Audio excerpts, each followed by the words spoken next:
Ma'am, shall we start the program, ma'am? Yes, ma'am, we can.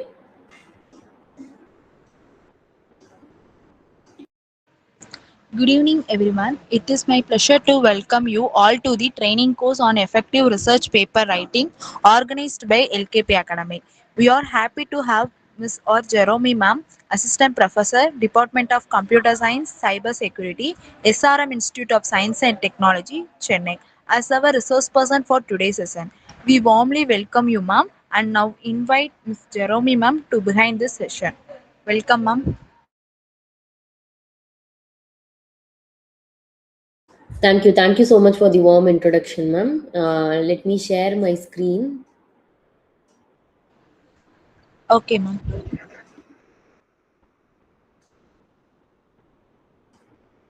Ma'am, is my screen visible? Yes, ma'am, visible, ma'am. Now, is my presentation clear, ma'am? Yeah, clear, ma'am. Okay, ma'am. Okay. So, good evening, everyone. Actually, first of all, it gives me immense pleasure to welcome you all to this training program on effective research paper writing. I take this opportunity to sincerely express my gratitude to LKP Academy for inviting me as the resource person for today's session. I am Jeromy R, Assistant Professor working in the Department of Cybersecurity, SRM Institute of Science and Technology, Ramapuram. So, to begin with, research is it is no longer limited to PhD scholars. Whether you are an undergraduate student, postgraduate student, being a faculty member or a researcher, publishing quality research paper has become an essential academic skill. I think all of us would agree with this. So today's session is designed to help you understand every stage of writing a research paper, like from selecting a topic to publishing it in a reputed journal. So I will also introduce some useful AI tools that can make your research process more efficient while actually maintaining the academic integrity. I encourage everyone to actively participate, and you can feel free to ask questions whenever you have a doubt. So, before learning how to write a paper, let's first understand what a research paper actually is. 1 minute, ma'am. I think I have shared the PPT from not from the beginning, it's from the middle. 1 minute, I'll stop sharing and I'll share it again.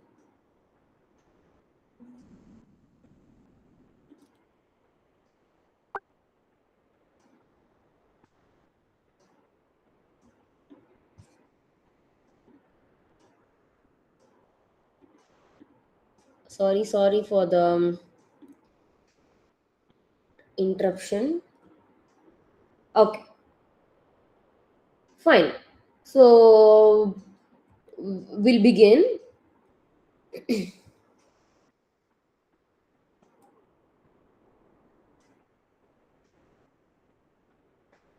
So, when we talk about writing a research paper, we have many things that we should keep in mind.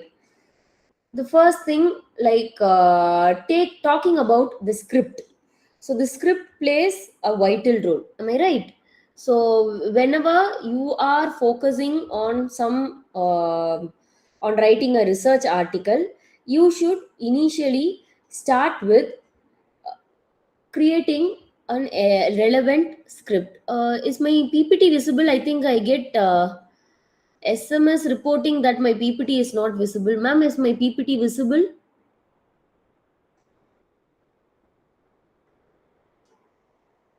Monica, ma'am, is my PPT visible? No, ma'am, not visible, ma'am. Okay. 1 minute, ma'am. I'll share it again. Okay, ma'am.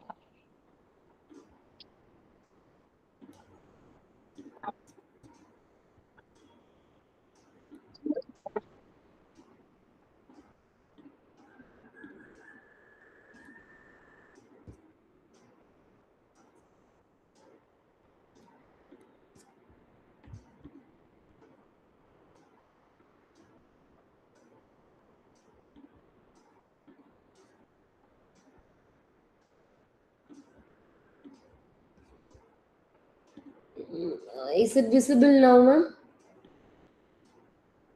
Yes, ma'am. Now it's visible, ma'am. Okay, ma'am. Thank you. Okay. So to highlight on writing a research paper, I think I have included a small diagrammatic representation that describes the various steps that are involved in writing a research paper. So many students or many researchers think writing a research paper starts with typing in some kind of Word document or in a text document. So in reality, writing is only one small part of the research process.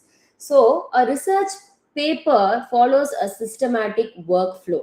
It begins with selecting a meaningful research topic. Okay, so once the topic is finalized, we can conduct an extensive literature review to understand what has already been done. So, next we prepare an outline which acts as the blueprint, something like a blueprint of a building. So, without an outline, our ideas become scattered. So, then we organize the collected information and references before we start writing. So, after completing the manuscript, we revise, we proofread, we check the grammar part, we verify the citations, and finally we submit the paper. So think of research paper writing like, like constructing a house. So you cannot start with the roof. Am I right? So you cannot start with building your roof. You need a strong foundation first. So how many of you usually start writing first without preparing an outline? How many of you do this? Yes, participants, you can interact. Okay, so that is one habit we should change. So now let's understand what exactly we mean by a research paper. A research paper is much more than an assignment. So it is a scientific document where you actually communicate new knowledge or a new solution to an existing problem. So, a good research paper is based on evidence. Please remember it is based on evidence and not on the opinions. You cannot bring in your opinions and state that it is a good research paper. You should bring in facts. You bring in evidences to justify the opinions that you are willing to suggest to this society. So you collect the information from reliable sources such as books, peer-reviewed journals, conference proceedings, interviews, and from many authentic websites. So, however, one important point is that your paper should not simply copy information from these sources. You should not simply just like that copy paste things from these sources. Instead, you analyze the existing work, identify a gap, perform your own research, and contribute something original. The research should always be original. So, in other words, we can put together the literature provides the foundation, but your contribution is what that makes the paper more valuable. So, remember this when you are starting with your research paper working. See, I would like to share one real life example. If imagine if 10 researchers have already worked on brain tumor detection using CNNs and you improve the accuracy using some transformer model, then your improvement becomes your research contribution.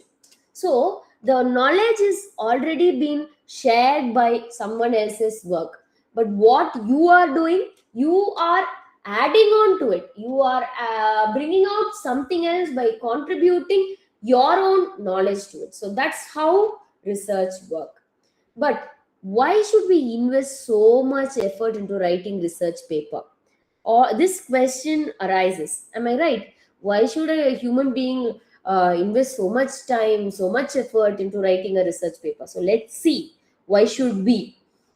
There are several reasons why researchers publish papers. The first reason is to share knowledge with the scientific community. So, if excellent research is never published, it cannot benefit the society. Am I right? If the knowledge is not being shared, then how do you think the society will be benefited through that? So, the society will not get benefited. So, secondly, writing research papers improve your reading skills because you are exposed to different ideas and methodologies from researchers across the world. Am I right? Third, research develops critical thinking. So instead of accepting existing solutions, you begin asking questions like, can this be improved, or is there any other approach? Right? All these questions arises. So this actually inculcates the critical thinking within the human mind. Research also encourages curiosity. So, this curiosity is actually the driving force behind innovation. And another important aspect is understanding plagiarism and intellectual property rights. Publishing teaches us how to acknowledge others' work ethically. Am I right? Whenever you are coming up with a research paper, it is mandatory that you check for the plagiarism. And also, it is important that you give credibility to someone else's work. And finally, publications add significant value to your academic profile. They actually strengthen applications for higher studies, scholarships, faculty positions, and even for some research grants. Okay, can anyone tell me one personal benefit of publishing a research paper? Can I have some answers, please? Can anyone tell me, like, what is that one personal benefit of publishing a research paper be? Yes, can I have some answers? What do you think is the benefit of publishing a research paper? What it should be one personal benefit of publishing a research paper. No one is like willing to answer.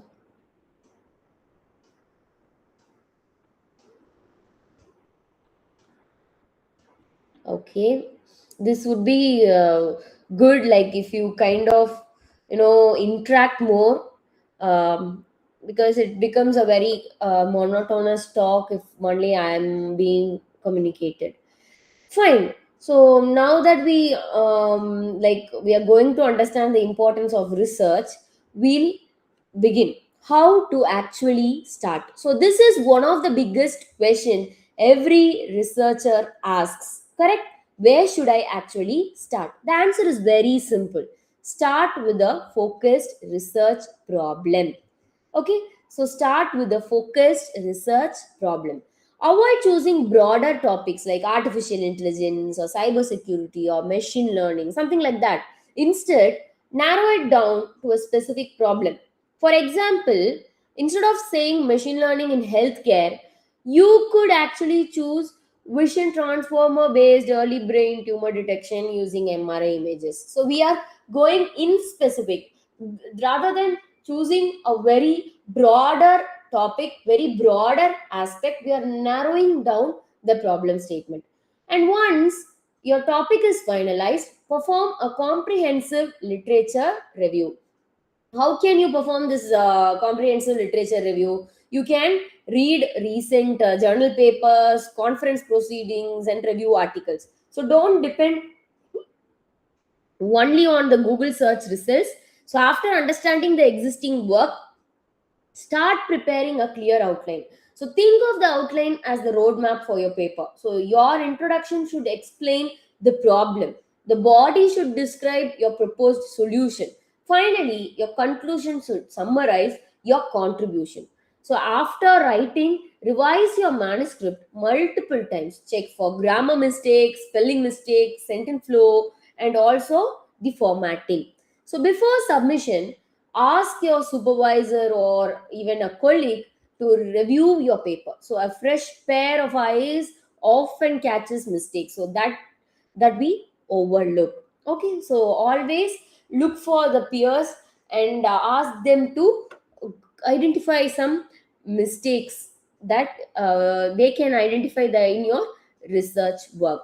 Okay, now that we have discussed how to begin a research study, let's look at the standard structure of a research paper. So, every quality research paper, regardless of the field, follows a logical sequence. So, this structure helps The helps the readers understand your work easily and ensures that no essential information is missing. So a typical research paper includes the following. It includes title of the paper, the author information, abstract, keywords, introduction, the methodology section, the results, conclusion, along with the most important part, that is the references. So we'll go one by one. Focusing on the title of the research paper. So the title is the first impression of the research, of your research. So imagine searching for a paper on Google Scholar. Hundreds of titles appear. Am I right? So which one would you click? Naturally, the one that is clear, informative, and relevant. Am I right? One that is clear, informative, and relevant is the title that would often attract people, often attract researchers. That will actually kindle the interest for you to go through that particular research paper. So a good title should tell readers exactly what the paper is about. So this is the most important point. The what the what the research paper is talking about, it should be conveyed exactly in your title, so without being unnecessarily long. Generally, title should be around 10 to 12 words. So what and all it should focus, so it should clearly describe the main topic, it should highlight the significance of the work, it should be concise, it should attract the readers most importantly. So notice the example on this slide. The second title, you can see the title that's given here. The second title, please see the second title. Here it is given as effect of COVID-19 vaccination on infection rates in rural communities, a randomized trial.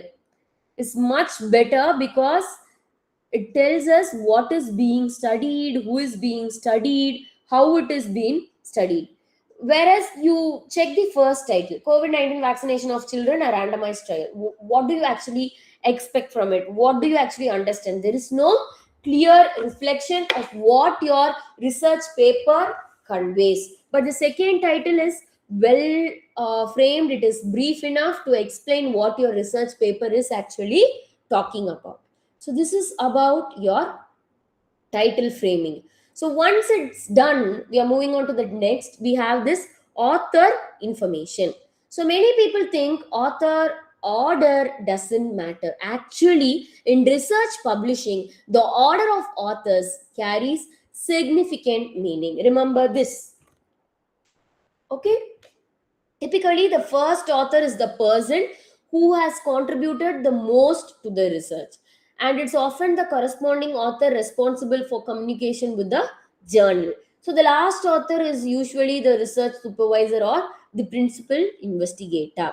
So, each author's affiliation should include three important things. Please note, whenever you're including the author's affiliation, it should have these three important things. First, the full name. Second, the institution along with the author's designation, the affiliation of the author.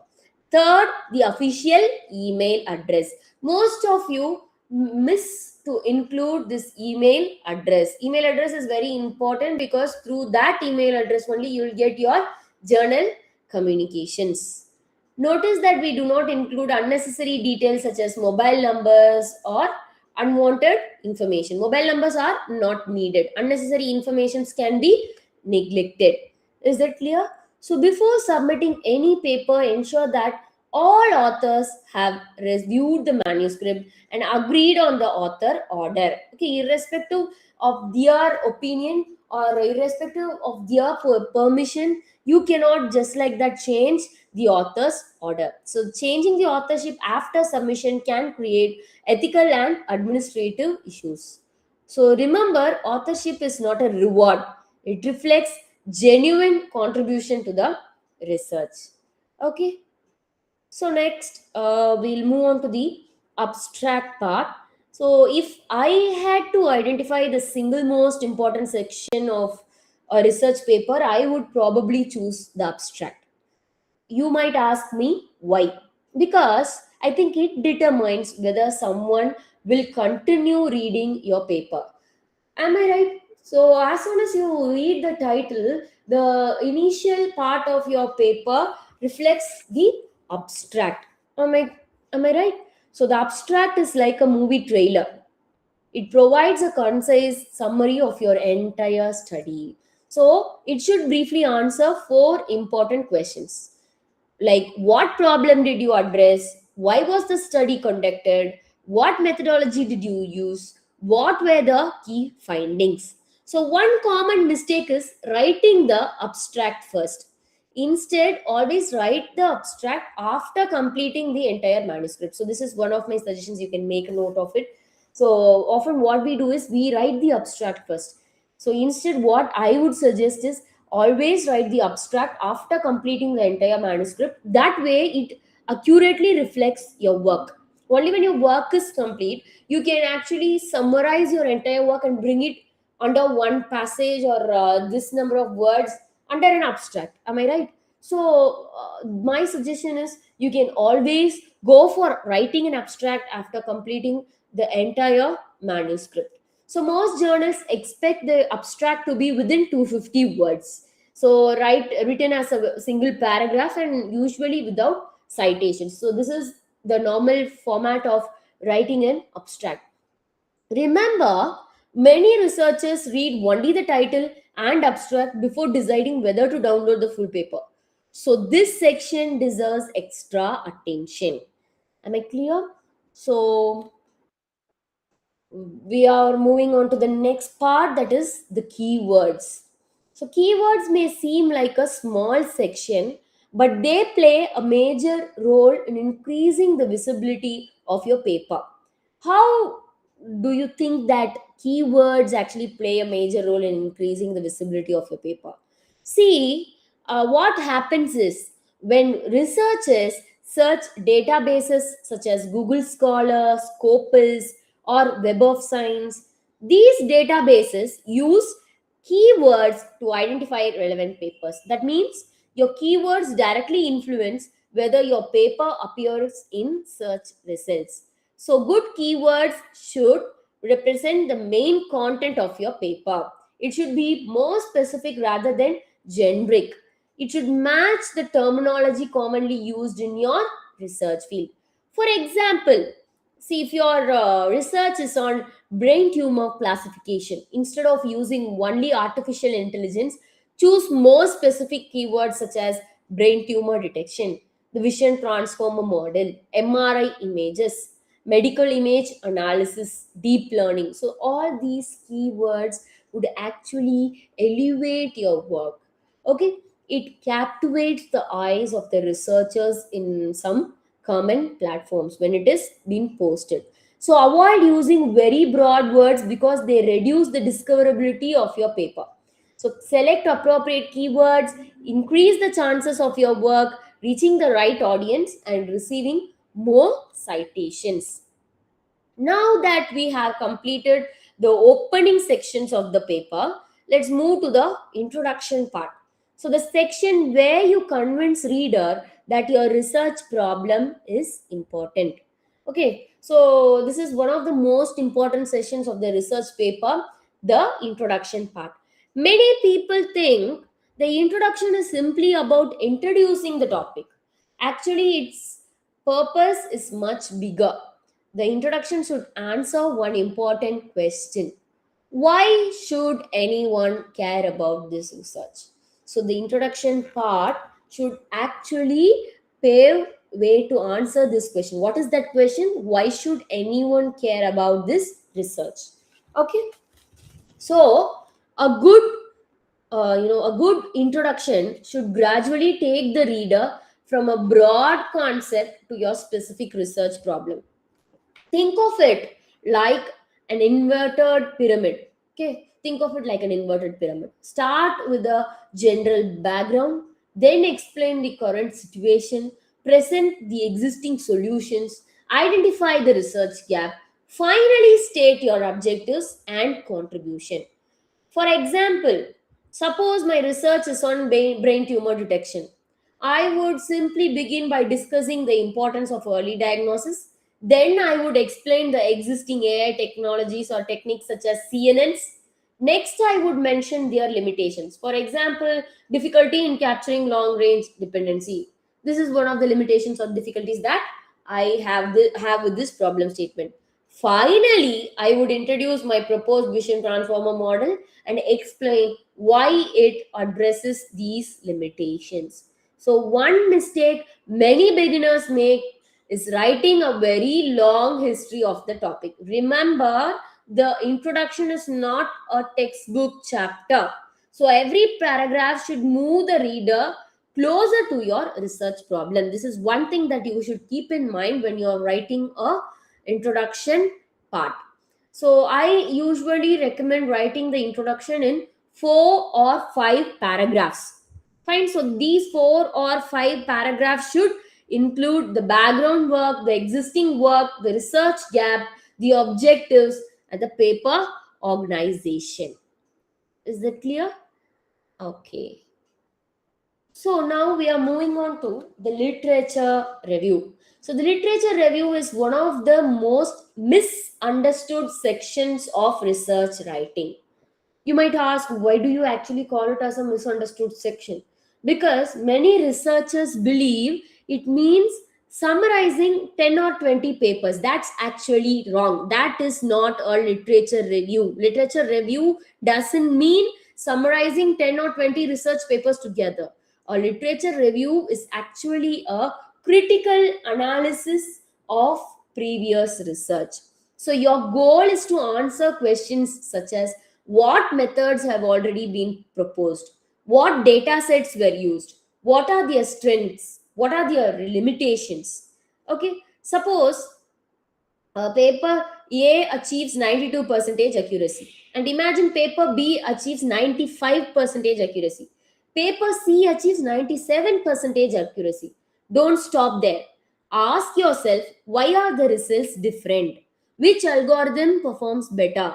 Which data set was used? Can these methods work in real time? Is there any limitation that still needs to be solved? So, those unanswered questions become your research gap.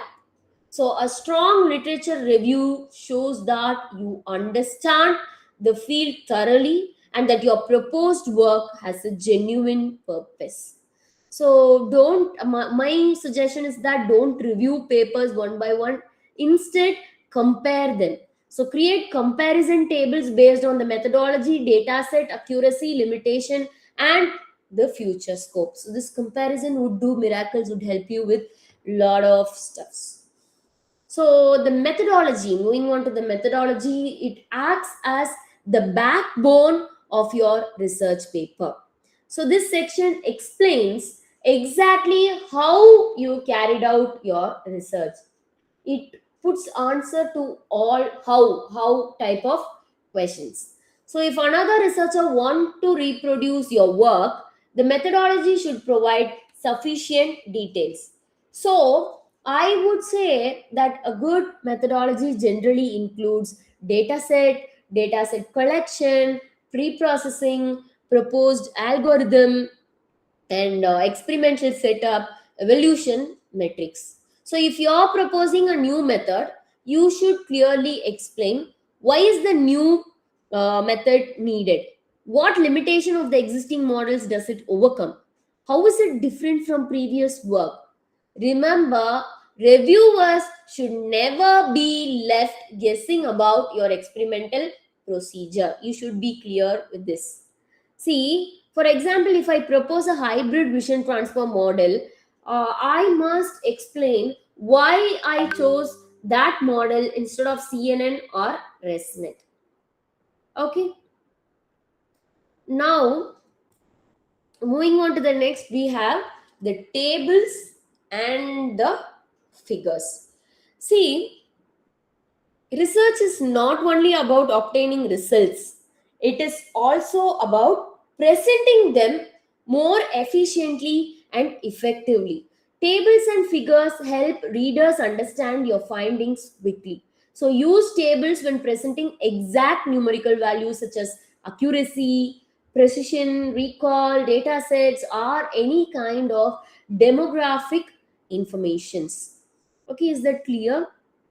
So use figures for graphs, flowcharts, system architectures, confusion matrices, ROC curves, and even for some kind of visual comparisons. Remember, every table and figure should have a proper number, a descriptive caption. It should be high resolutionized, and clear labels should be mentioned. Okay, so one common mistake is writing refer to table 2 or refer to figure. I think I have underlined here. See, as shown in table 2, the proposed model achieved the highest accuracy. Another important point is consistency. So follow the journal's formatting guidelines for captions, numbering, fonts, and abbreviations. A well designed figure can communicate complex information much faster than an entire paragraph. So visualizations play a very vital role. Okay. So I have given some highlighted some graphs, a bar chart with labels, with the description of what the bar chart is about. Okay, now moving on to the next, we have the conclusion part. So every good research paper deserves a strong conclusion. So one common misconception is that the conclusion is simply a repetition of the introduction. That's not true. See, the conclusion is your opportunity to remind the reader of the significance of your work. So a good conclusion should briefly summarize what problem you addressed, what methodology you used, the important findings, why your findings matter. So, if appropriate, you can also mention the limitations of your work. Remember, no research is perfect. So, no research is perfect, and acknowledging the limitations demonstrate honesty and scientific maturity. See, some people think that if I mention the limitations, the research paper would become imperfect or the research paper would lack the attractiveness. No, that is not the truth. It is important that you acknowledge the limitations. That is how you encourage people to take up research. If there are certain limitations that are being addressed in your paper, it would be helpful for another researcher to build their work on these limitations. So remember this. See, for example, if your work focused on brain tumor detection using MRI images, you might suggest extending the approach to multimodal data or real time clinical applications. So, avoid introducing completely new results or discussions in the conclusion. This section should never leave the reader with a clear understanding of your contribution. This is our aim. So think of the conclusion as answering one question. What should the reader remember after finishing my paper? So this question should be answered through your conclusion. So what is that the reader should remember after finishing off my paper? Okay.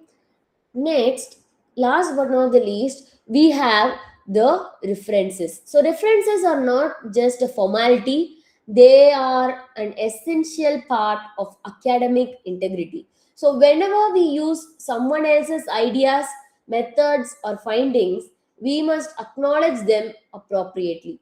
So, a complete reference list allows reader to verify your sources and explore the topic further. So different journals require different citation styles.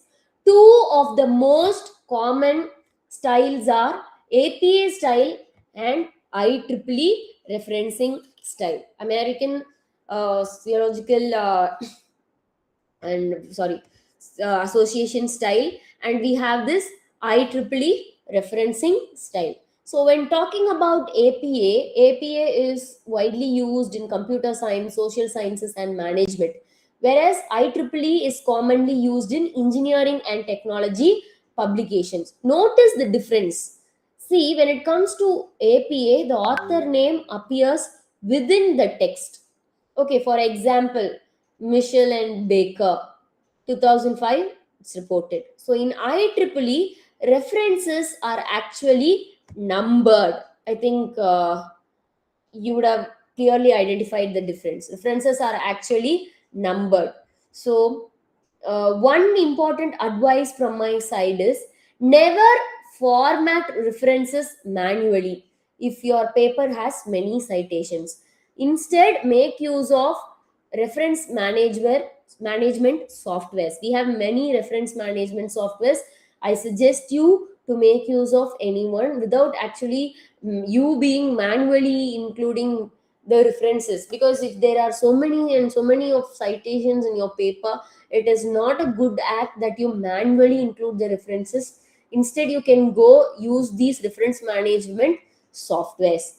See, if I cite 50 papers manually and later insert one new reference at the beginning, I would have to renumber everything. Am I right? So softwares like Zotero or Menly does this automatically. Please make a note of these softwares, Zotero or Menly. Okay, fine. As we are highlighting on some of the tools, once at the end of the session I'll give you certain list of tools that would actually help you with research paper writing.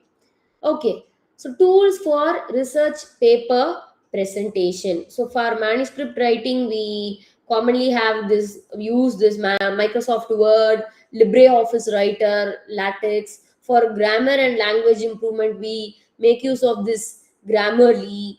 We for reference management, we make use of this Zotero, Mendeley, EndNote, and many such. Last but not the least, there is something called as excuse me, indexing of a journal. So publishing a paper is important, but publishing it in the right journal is even more important. See, not all journals have the same reputations or visibility. So one way to judge a journal's quality is through indexing. The most important issue that nowadays the researchers face is indexing a paper plays a very crucial part. So index journal undergo quality checks and are recognized by major academic databases. Some important indexing databases include UGC Care, Scopus, Science, Citation Index, Sci. We call it as, we have the Sci journals, right? They are under the top journal list under the Q1 categories. So when your paper is published in an index journal, it becomes more visible to the researchers around the world, increasing its chances of being cited. So before submitting your paper, always verify whether the journal is genuinely indexed. See, unfortunately, nowadays there are many predatory journals that falsely claim to be indexed, but never rely solely on the journal's website. Always verify the journal directly through the official Scopus Clarivate or UGC Care. Is that clear?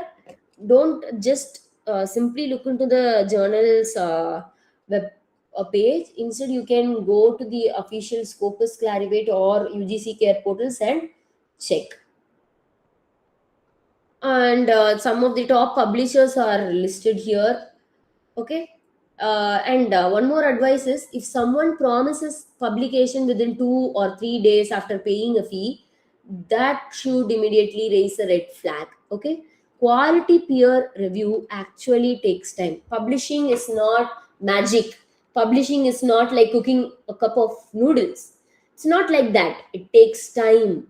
So remember, if somebody is giving you a promise that I can publish your research paper in just 2 days or 2 weeks or 3 weeks, no, that would not happen. If it is a top journal, if it is a good index journal, this would not happen. It would take time. So some of the world's most respected academic publishers include Elsevier, Springer, Emerald, Taylor and Francis, Science Direct, and IEEE Transactions. Is that clear? Now, to put some light on the various AI tools that are used for research. So, first we have is our Google Scholar. So most researchers already know Google Scholar. It is one of the most world's largest academic search engine. You can search for research paper, books, conference proceedings, thesis, patents, and technical reports. So one thing you should keep in mind is, instead of searching general keywords, use quotation marks or boolean operators like and, or, and not to obtain better search results. Okay, this is one of my suggestions. So these are some of the features of Google Scholars. It searches scholarly literature, it explores related articles, it checks citation counts, locate full text papers, it receives research alerts, and it allows you to create your own author profile also. Next, we have the word-wise AI. So once the literature is collected, the next step is writing. This word wise AI helps you to improve the academic writing. It actually corrects grammars, improves sentence clarity, paraphrases content, summarizes text, and even translates the document. So it is especially useful for journal manuscripts and thesis writing. Okay, these are some of the features. Next we have on board is the typeset.io. So formatting manuscript according to journal guidelines is time consuming. Typeset.io automates this process, so researchers simply they just upload it. And I think many of you are aware of Quillbot is another AI tool like Wordwise, which is generally used for paraphrasing or rephrasing your entire research work. And there is another one called as the Research Rabbit. It is another web application, something similar to your Google Scholar, that allows you to explore scientific papers. Okay, they usually call Research Rabbit as Spotify for papers. Okay, like the Spotify wherein you can go through, like, listen to all kind of music. Here you can explore all kind of research work. Next we have something interesting that's called as the chat PDF. So chat PDF is like having a conversation with a PDF file. So you upload an article in PDF format into research software, and chat PDF will give you a summary, and it actually suggests questions that it could answer based on the full article. Next, we have the consensus. So it is another AI search engine that help researchers to find relevant research papers. Elicit, this is one of my most favorite tool that I actually use for my research. It is a machine learning tool. It is used by the AI research assistant to help automate the research procedures. See, without specific keyword matches, it can actually locate relevant articles and extract the important informations too. Okay. Trinka is nothing but the online sentence structure checker. How good your language is, and it acts as a language proofreader. Okay. Trinka. Then we have the OpenRead. OpenRead is again an AI powered platform that helps us to, organize, analyze, and interact with various literature formats. So this platform has several features like a Q&A system that actually responds quickly to questions about articles. When you can actually upload the article, ask some questions, and the paper espresso function. Okay. So these are some of the tools that I have highlighted, and I think these would definitely help you to ease the process of writing research article. Okay. Thank you for this opportunity. I think I was able to, inculcate some of the other things into the minds of young researchers, how to write a research article, how to start with it, what are the important components of a research articles. And I have also put some light on certain tools that would assist you, that would make the process of writing a research paper easy. Thank you. And now the forum is open to questions. If you have any questions, you can ask.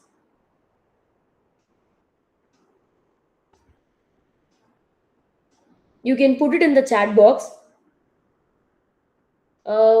Once again, I'll check the chat box.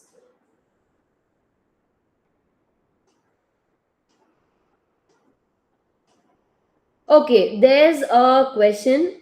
Ma'am, how can we check whether a journal is authentic? Yes.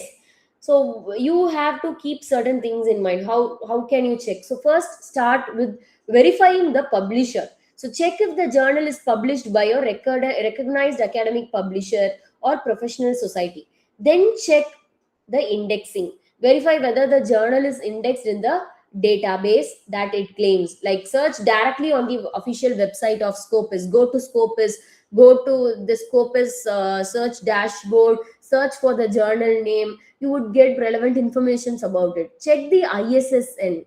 This is very important. So the journal's ISSN, using the official ISSN portal. Then you can review the editorial board. Check whether the editors are real researchers with institution affiliations. Then what can you do is you can access the peer assess the peer review process, look up the journal's metrics, evaluate the journal's websites. See, when you look on to the journal's website nowadays, it is very surprising that numerous grammatic errors are present, broken links, missing publication ethics. So all these would help you to identify whether the journal is authentic. Okay, watch for red flags. I would suggest you is extremely low acceptance time. If the journal accepts your work within a very within a week of time, it is not a legible journal. And hidden publication fees, claims of indexing that cannot be verified. So all these can be checked, and it would help you to prove whether a journal is authentic. Do you have any other question?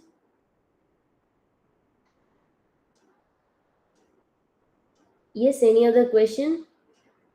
Yes, I have a question in chat box. Some journals are cloned, and it is very difficult to identify whether they are genuine. Yes, of course. So how can you identify a cloned journal? I think that's your question is. So here, what you should first check is the website URL is different from the official journal's website. So it claims to be indexed in Scopus or Web of Science, but the official database links to a different website. So from that, you can identify whether it is a cloned journal or not. See, one for example, there is a journal name called as National Journal of Antennas and Propagation. I actually met with this incident. I recently published my article, and this got held up in a the cloned journal. What you should check for it is go to your Scopus page, key in the journal's name. It would redirect. It would provide you a legitimate official link. So from that link itself, you can actually come up with the inference that it is a cloned journal, because this link will direct you to another different site, and that link would redirect you to another different site. So sometimes it asks for payment immediately after the submission, or even before the peer review. It promises publication within a few days, and the contact email is a free service, something like Gmail, Yahoo, instead of an official domain. The editorial board information is incomplete, fake, or copied. And one more thing is the journal's ISSN may match the real journal, but the publisher or website does not. Okay. So, what steps that you should do to check whether it is a cloned journal? First, search the journal in the official indexing databases such as Scopus or Web of Science. Then compare the official publisher ISSN and the website URL with the journal website you found. So, check whether the publisher listed on the website matches the publisher listed in the indexing databases. Verify whether the recent issues on the website are consistent with the journal's publication history. See, if in doubt, visit the publisher's official website and navigate to the journal from there rather than using a search engine. So, these are some of my suggestions that you can follow to identify whether a journal is cloned or not. Is any other question?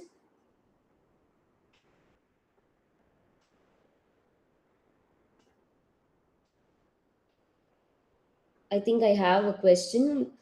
Good uh, Scopus indexed journals for computer science and engineering. Yes, we have many. To name a few, I would actually recommend. We have many like engineering applications of artificial intelligence, neural computing and applications, computer methods and programs in biomedicines, journal of multimedia tools and applications, journal of computers in biology and medicine if you are into some medical imaging and things. All these can, but what is the quality that you actually expect? See, something like I recently went through this journal. It is called as the Journal of Ambient Intelligence and Humanized Computing. This is under Springer, under Q2 quadrant. Computer Journal of Computer Methods and Programs in Biomedicine, this is under Q1. This is again an Elsevier. Multimedia tools and applications, this is under Springer and it's a Q2 journal. So we have many such. Okay, what you can do is you can take your own time, go to the Scopus journal search, the official page. You What you can do is click on the filters that are available under each quartile. You have this quartile options like Q1, Q2, Q3, Q4. I think you people are familiar with the quartile thing is nothing but it is based on how much papers are indexed. Based on the indexing capacity of the journal, these quartiles are distinguished. So you can just filter based on it. So there's n number of good journals for computer science and engineering, and I have uh, termed a very few. You have expert systems with applications, Journal of Ambient Intelligence and Humanized Computing, Journal of Computer Methods and Programs in Biomedicine, Journal of Multimedia Tools and Applications. So these are some good journals pertaining to computer science and engineering that I would suggest. Anything else? Thank you, ma'am.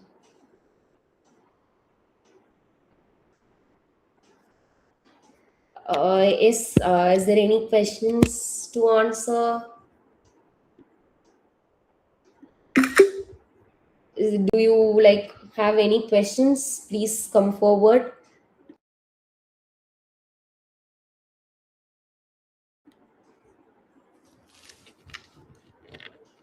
I think there are no more questions. So I would officially like to thank the LKP Academy for providing me with this great opportunity and to discuss about how to efficiently come up with research paper writing and various AI tools. Thank you, ma'am. Thank you, Monica, ma'am, for this opportunity. Thank you so much, ma'am, for your informative and valuable session on effective research paper writing. We appreciate your time and guidance, which will surely help participants enhance their researchers and publication skills. Thank you to all participants for joining us. Have a great day. Thank you so much, ma'am. Thank you, ma'am. Thank you.